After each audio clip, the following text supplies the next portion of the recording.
May the words of my mouth and the meditations of our hearts be acceptable in your sight, O Lord, our strength and our Redeemer. You may be seated.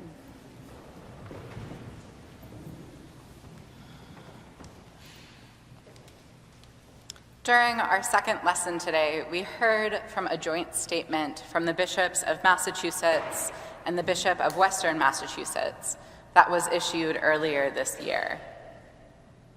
In this statement, the bishops call us to mark today as a day of remembrance and lamentation for the anguish caused by the expulsion, enslavement, and genocide of the Native people across our Commonwealth. As the bishops note, the Episcopal Church formally repudiated the doctrine of discovery in 2009. The doctrine of discovery is a religious and legal concept that was laid out in a series of papal bulls in order to justify Christian colonial conquest by European nations. In addition to providing instruction on how the various European countries should divide the land that they colonized, the papal bulls provided theological framework for how the colonizers should interact with any non-Christian people they encountered.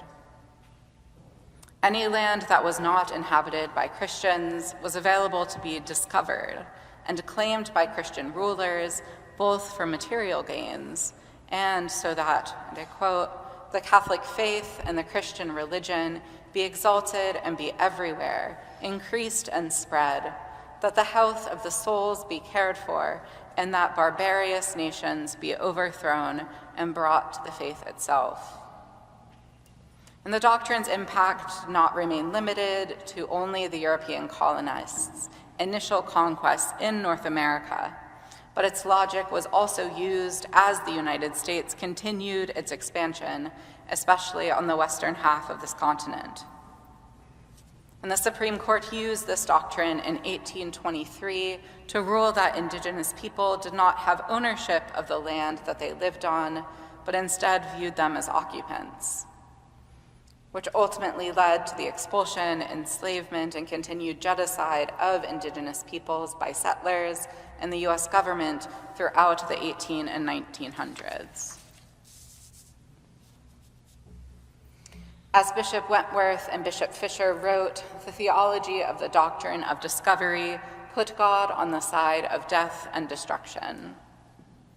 And this doctrine of discovery, of course, is not the only instance within the Church's history that the wider Church has chosen to build theologies in support of death, destruction, and empire.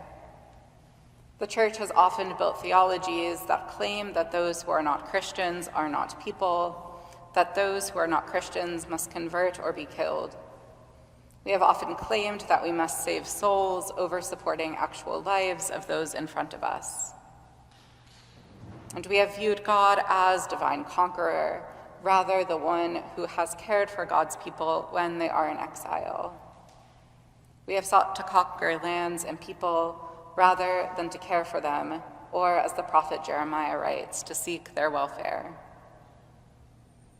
And this language of conquering, of occupation, continues today in our Christian faith and in our nation. And like many of you, I've been scared and angry over the administration's desire to occupy and conquer cities across our country.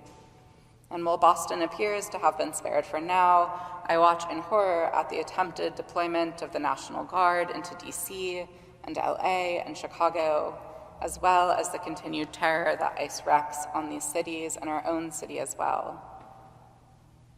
And this rhetoric used by the administration uses the same logic of the doctrine of discovery. We must go into these places, conquer the barbarians, and convert them to our way of life or remove them. However, we know that there are alternatives. Just as the Bible presents stories of military conquest, the stories of the people of God are also stories of figuring out how to live in ways that support the well-being of those around them when the people of God have been conquered. In his writing to those in exile, the prophet Jeremiah today urges the people of God to seek the welfare of the city where they are.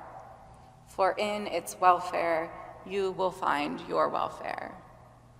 For in its welfare, you will find your welfare. And I found these words from Jeremiah to be a balm for myself this past week. For in its welfare, you will find your welfare. Our call as Christians is to not to continue to be the ones to cause people into exile, despite how often we have done so throughout our history. And our call is to seek the welfare of where we live, no matter where we live, for in its welfare we will find our own welfare. And my welfare is intertwined with the welfare of the native peoples of this land, and my welfare is intertwined with those who are detained by ICE. And so we must model our lives not on the Christian conquerors throughout history who stood with the devil on a very high mountain, who were offered all the kingdoms of this world if only they fell down and worshiped him so that they could rule the kingdoms of this earth, but on the one who stood on the mountain and turned down ruling the one as a conqueror. May we model our lives not on the theologies that place God on the side of death and destruction, but on the life of Jesus, who came in humility, not to conquer lands, but only to conquer death. And so may we seek the welfare of this city, for in its welfare we will find our own.